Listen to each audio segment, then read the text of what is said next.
We unpack. We unpack.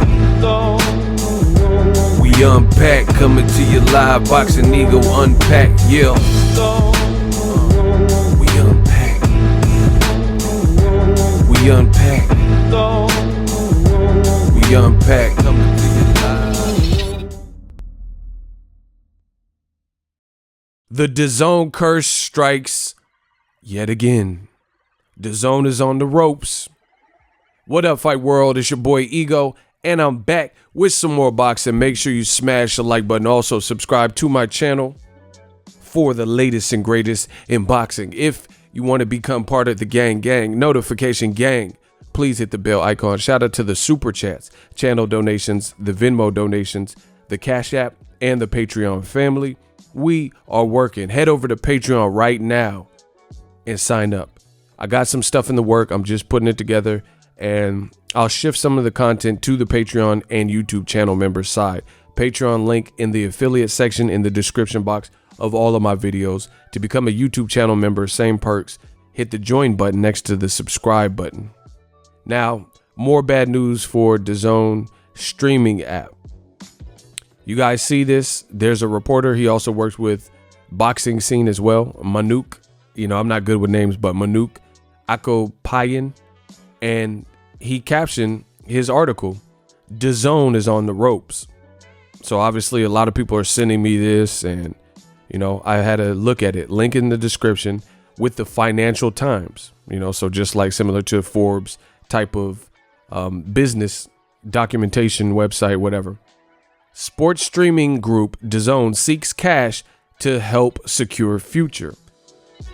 That don't sound good. Group owned by Lynn Blavatnik. I don't know. I'm not good with names. You guys know that. Lynn B. I'll just call him Lynn B. Faces upheaval as pandemic shuts down sports. Right? And give me my roses while you can. You know, while I'm still here right now, because this is what I've talked about. But so let's get it. It says online sports group DAZN is racing to secure its financial future, with billionaire owner Lynn B exploring options to raise money for a business hard hit by the pandemic. So he's a billionaire, but he's looking to explore options to raise money. Not a good sign. That is usually the sign of somebody who has money and intends to keep it, and they have a failed business endeavor or venture, and they're not any longer trying to siphon money from other lucrative businesses, or, you know, whatever else they got going on to stop the bleeding.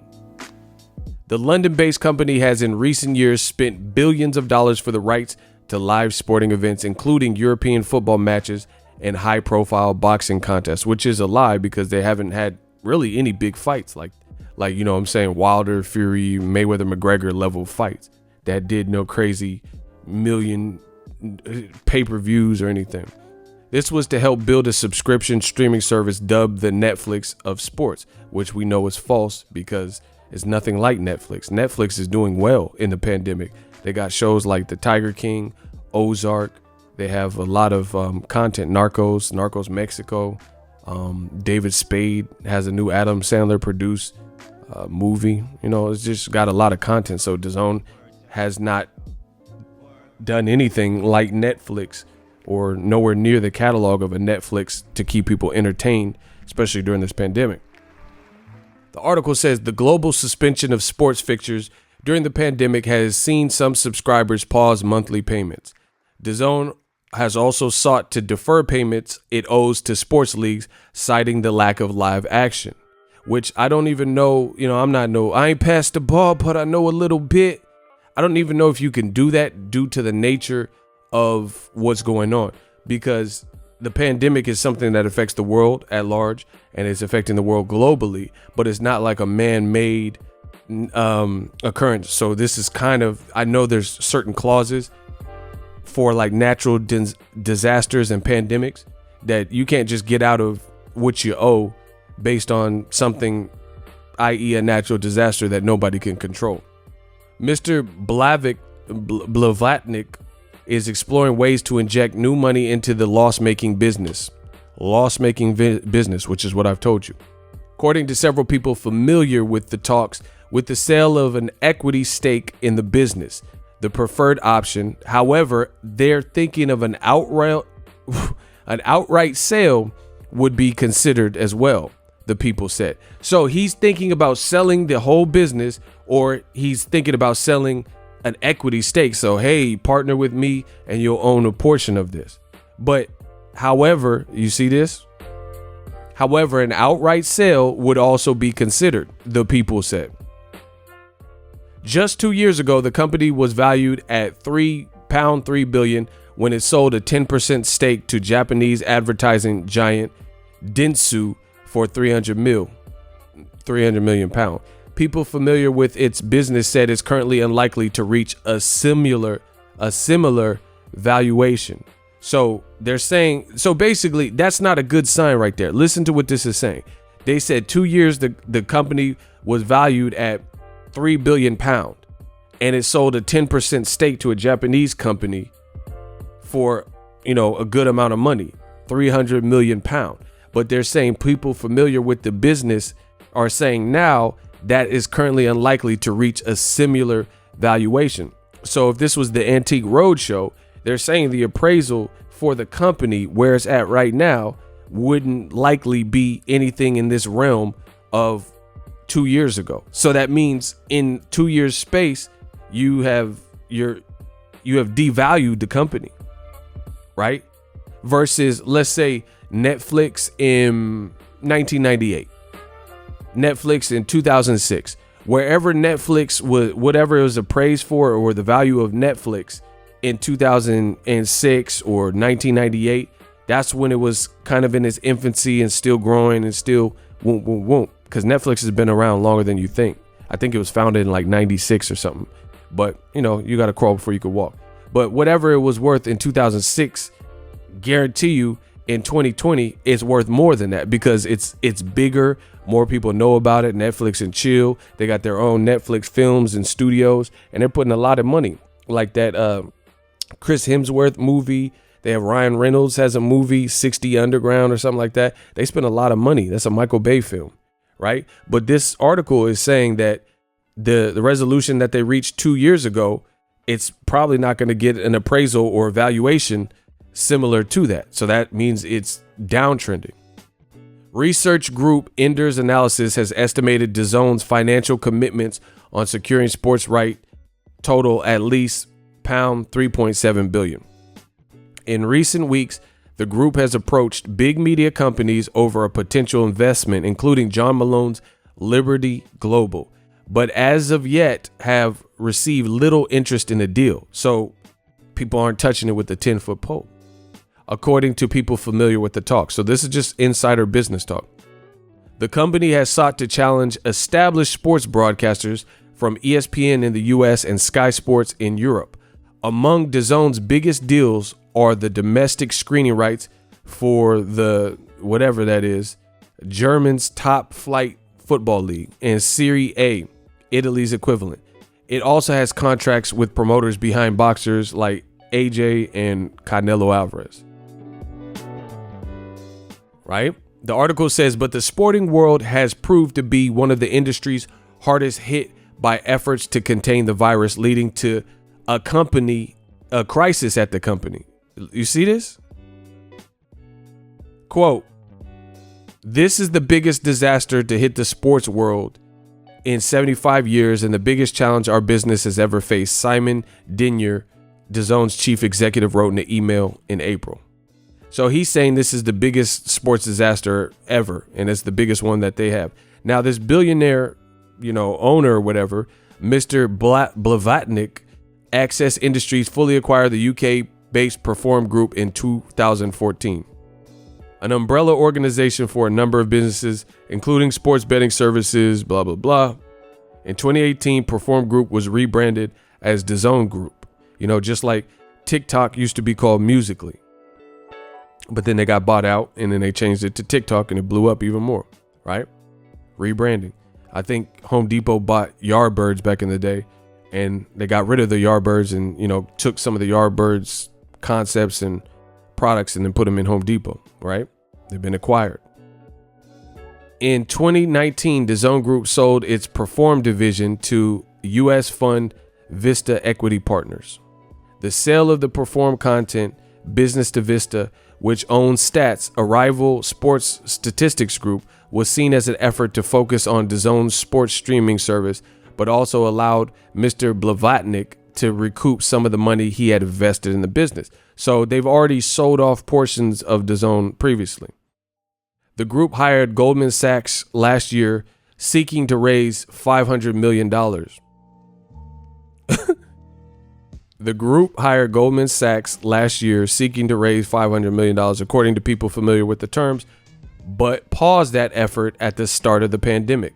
So for a minute, they've been struggling to try to raise money to keep funding this broken program.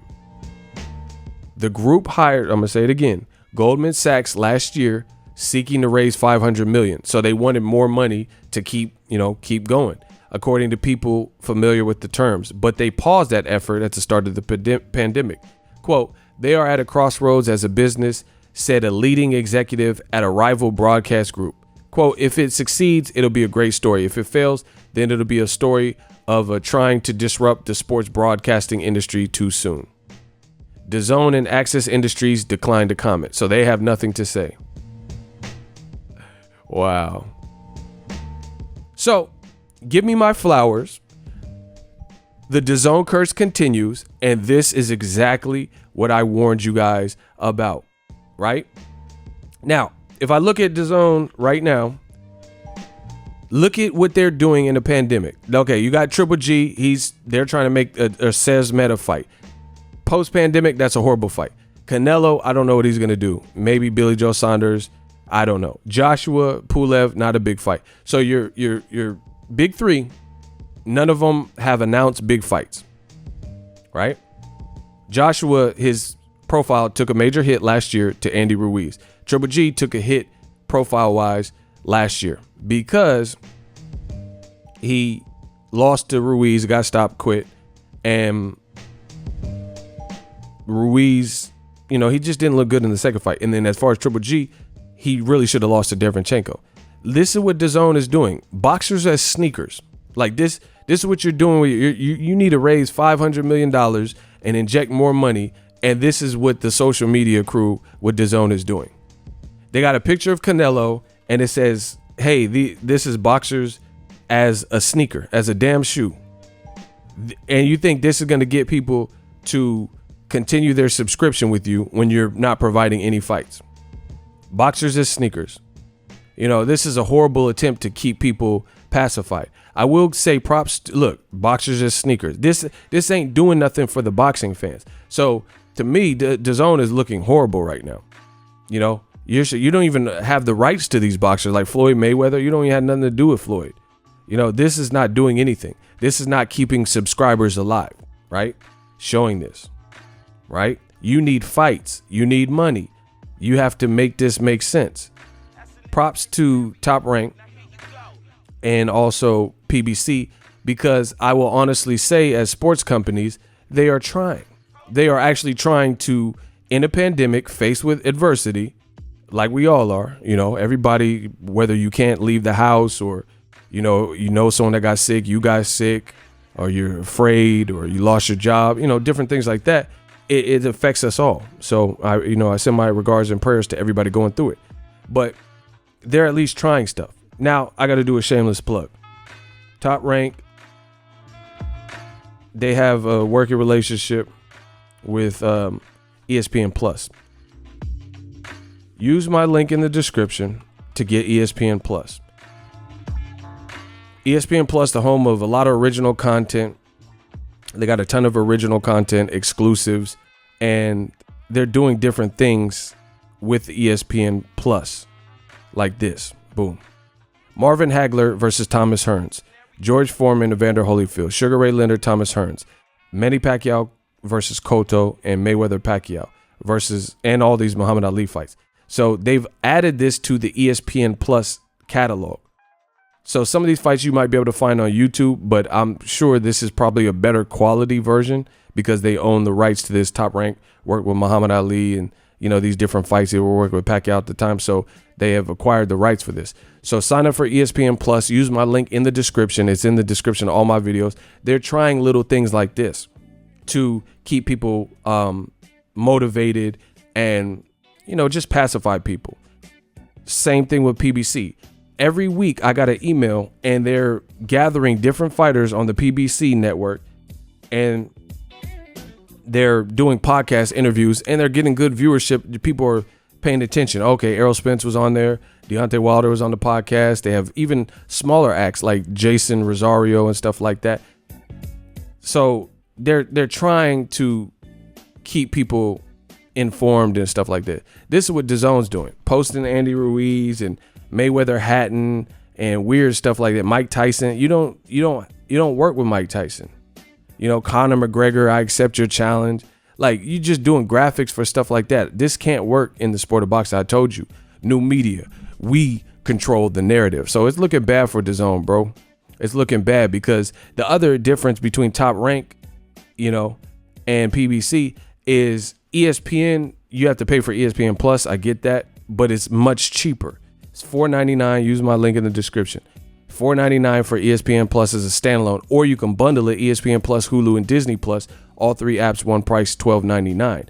Versus DAZN is either $19.99 a month, and even if you were grandfathered in, the price went up for you, right? Or it will shortly in the next couple months. So you'd be paying $20 and they have no live events. And coming back, they're talking about Triple G refuses to fight Canelo. He wants to fight Sarah's Meta. I mean, how are you going to survive like that? Joshua Pulev, that's no way, shape, or form a big fight.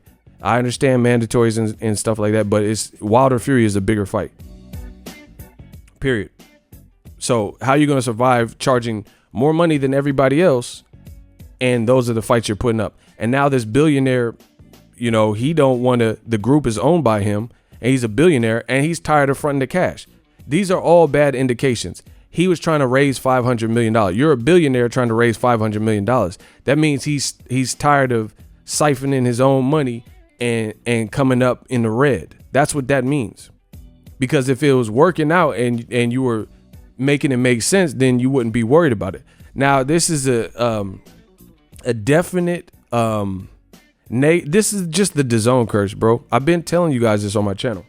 DAZN, they were trying to break through the UK and they were going to announce Canelo versus Billy Joe Saunders. And at the worst possible time, this pandemic kicked off. And they never even got that fight off. So they were supposed to take over all this territory. And right before that, per usual, the DAZN curse kicks in. They either have people failing drug tests in the boxing world and the fights get canceled, people pulling out with injuries, or random things like the pandemic. But nonetheless, bad things keep happening to the point where it's hurting the DAZN brand. AJ lost last year to a chubby 5-week replacement. Then he looked pretty bad in his last fight. Triple G should have lost his last fight. And it looked like he was about to get dropped, maybe even stopped. And then the ref kind of jumped in. These are all bad signs, people. You're not making fights like Andrade versus Triple G, Andrade versus Canelo. You've clout chased fights that you can't make. Charlo Andrade, fights with Antonio Brown and Logan Paul. And it looks to be getting worse because this, just look at it from a business perspective. Look at everything I've told you on the channel and look at the signs.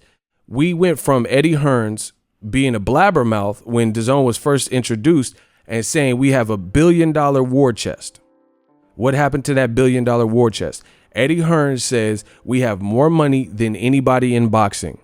PBC, Showtime, Top Rank, ESPN, we got the biggest bag and we're throwing money at fighters. But now you have the billionaire who owns this whole group and he's trying to inject new monies, other people's money, and sell off portions of equity again, or sell the whole company and have it be someone else's problem, like how Tom sold MySpace.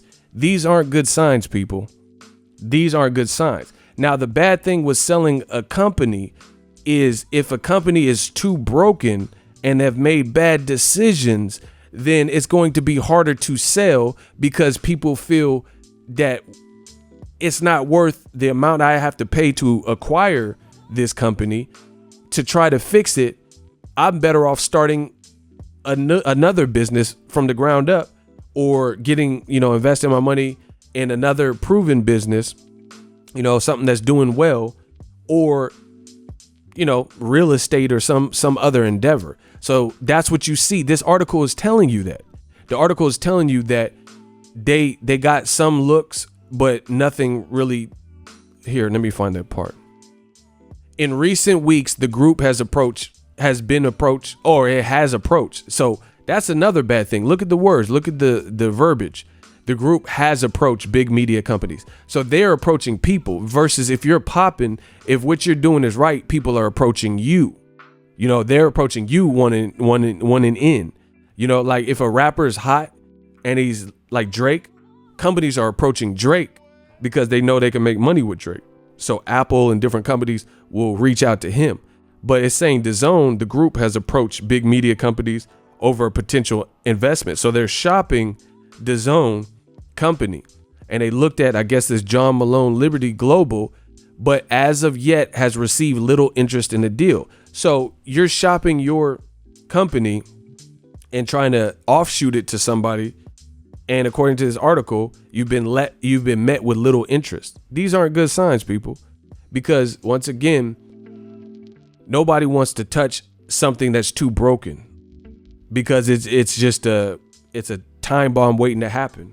Like Tom was smart in MySpace because right after MySpace, he sold the group and then it fell off. So MySpace, nobody really uses MySpace. But at the time, he was able to sell it for, I don't know how much. I guess I could look it up. How much did Tom sell MySpace for? Okay. So look, Tom Anderson sold MySpace in 2005 for 580 million. So at the time, MySpace was still popping. This was before Instagram. Twitter might have been right around the same time Twitter started buzzing. When did Twitter come out? Okay, so perfect. Twitter came out March 2006. So MySpace was sold a year before it really had any competition. When did Facebook come out? Okay, so Facebook was out and Twitter hadn't been out. So Facebook, that was their only real competition, and that was new at the time. So Tom did a good job with MySpace. Look at him. He did a good job with MySpace because he got it off and sold it right before some of these other companies blew up, Zuckerberg and Facebook and Twitter and stuff. And ultimately, nobody even really uses MySpace like that. So he came up because he was able to get $580 million back then in 2005 before the internet exploded with the Facebooks, Instagrams. There was no Snapchat. There's no TikTok or nothing like that. So he was able to sell off his company. That's what it looks like DAZN is trying to do. They trying to, have someone purchase equity and not have to give it up totally, but they're willing to give it up totally and have it be someone else's baby.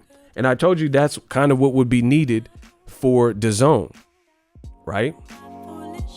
That would be needed. I said they have to do a whole restructure. And sometimes that's what it takes. You have the bad direction and bad leadership with one company. Sometimes you have to scrap what was being done before and start anew. And that's, the thing is, there's a lot of money in this world, but somebody's going to have to want to take on that responsibility of something if they feel that they can fix it or not. You see what I'm saying? And then this is saying that years ago it was valued and did a great deal with this Japanese advertising giant, but they doubt that would be the case now. You know why? Because DAZN has been devalued over the years. It hasn't come up and it hasn't showed itself as a lucrative player. All this Netflix for boxing, they haven't done anything to become the Netflix of boxing. They said pay-per-view is dead. Now they no longer say that because they can't say that because they've done nothing to topple pay-per-view. Graphics like this. Errol Spence is a PBC fighter.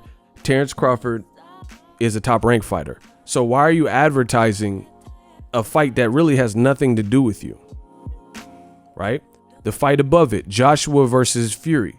You're not going to be able to pacify people. Like I said, new media, we control the narrative. With fake fights like Fury versus Joshua, when we know that Bob Arum and Deontay Wilder's people, Bob Arum said Wilder would not step aside.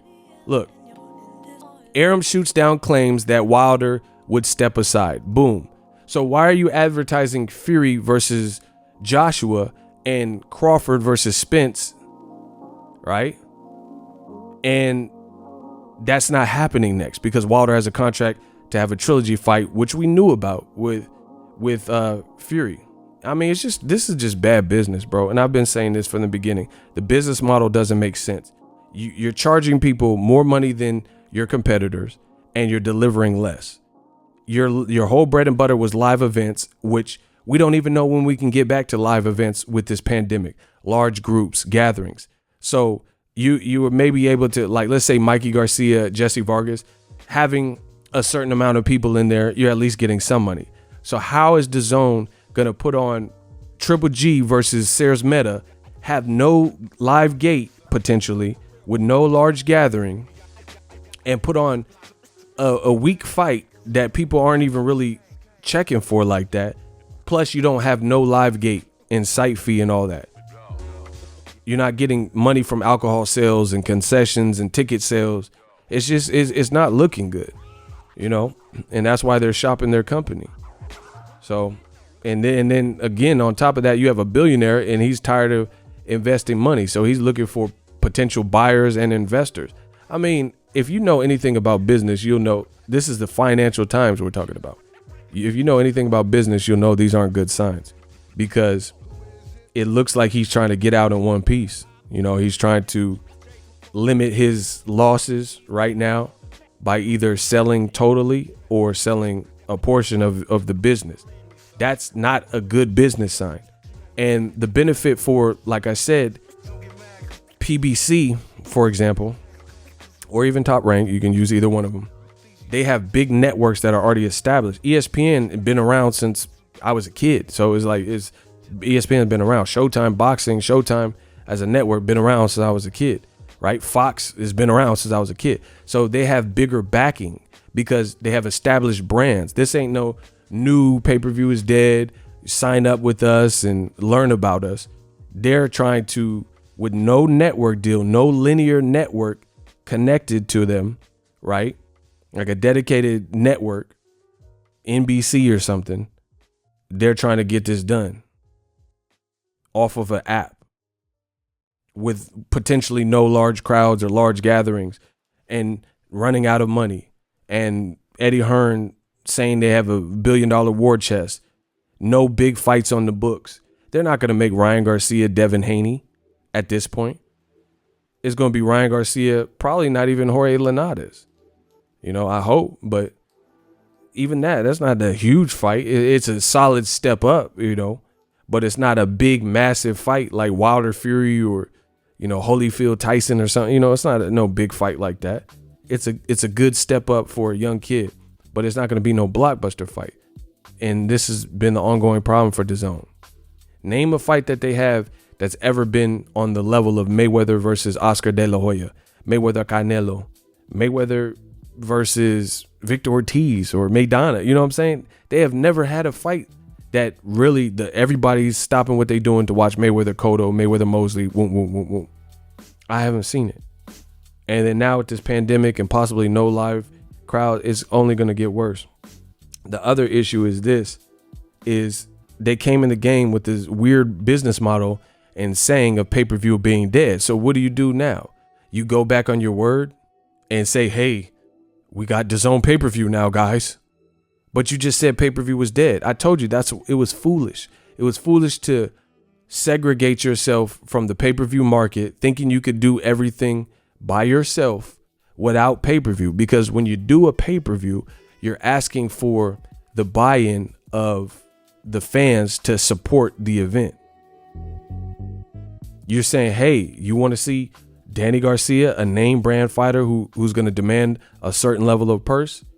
You want to see him fight one of these guys, Errol Spence or Pacquiao, an established name and a 2-belt champion? You got to pay. And then we can recoup our money and, you know, make sure it makes sense for everyone. You can't just swallow the whole cost, because that's not cost effective. You see what I'm saying?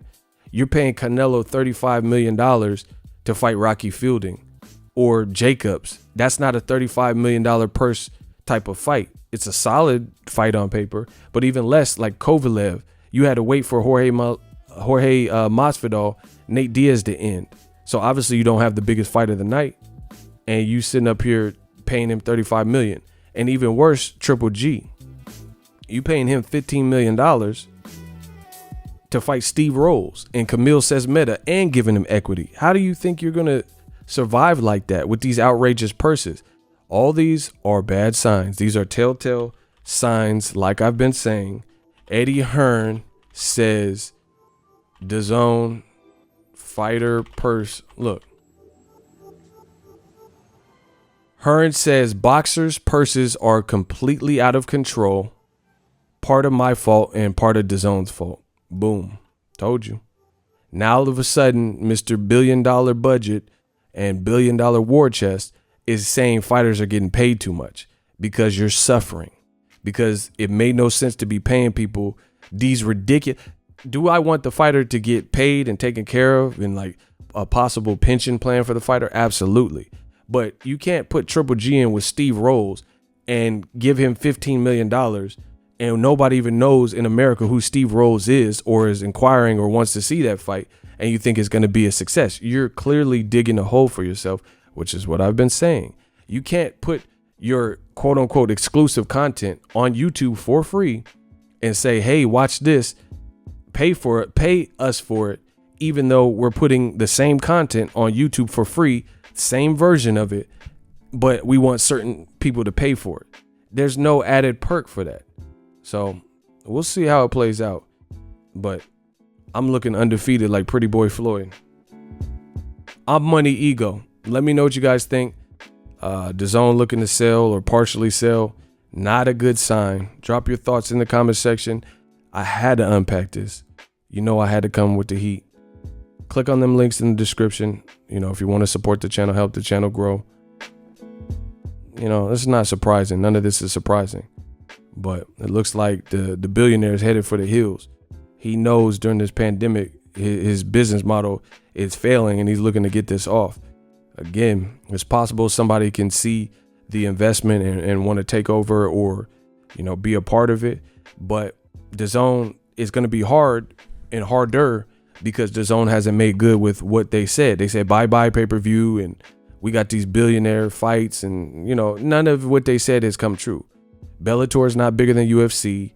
Boxing still has pay-per-view despite Tracy Morgan commercials and bye-bye pay-per-view mantras and mottos. And, you know, they haven't really changed the market like that. They came in the game trying to switch too much up, said streaming is the future.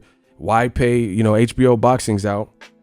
Life is about timing. In the future, streaming will probably take over, but it's about timing. You didn't establish yourself with a linear network. You just came out and thought everyone's going to click on, but you also have boxing as a niche community.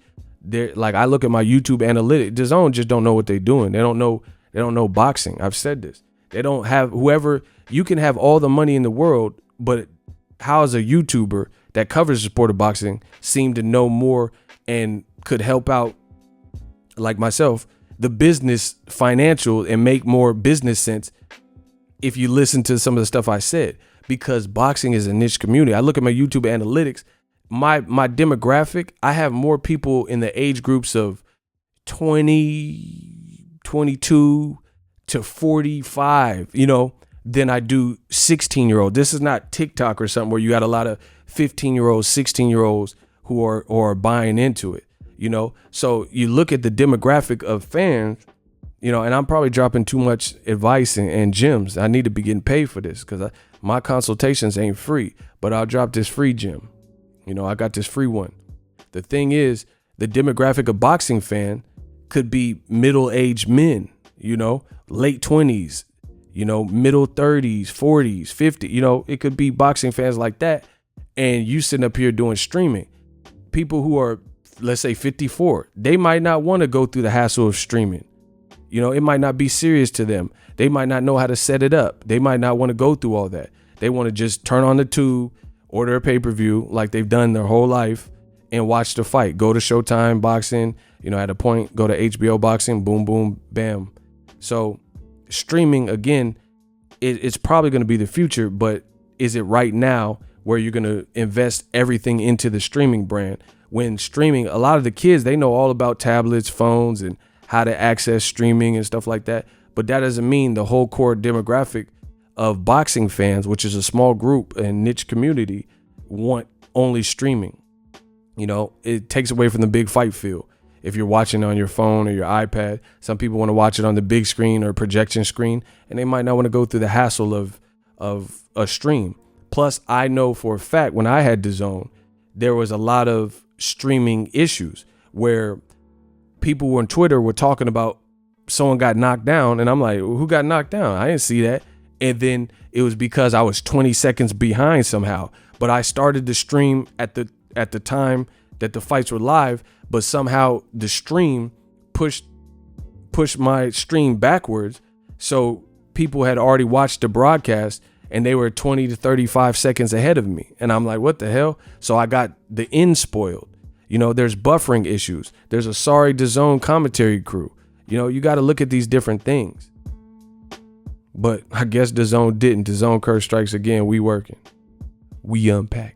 So if you enjoyed this video and want more content like this on the channel, you can show your appreciation by going to the PayPal donate button or the YouTube support button, and you can donate any amount that you feel is equivalent to the value of this video. Much more to come. Thank you guys for your support. Boxingego, the future of boxing.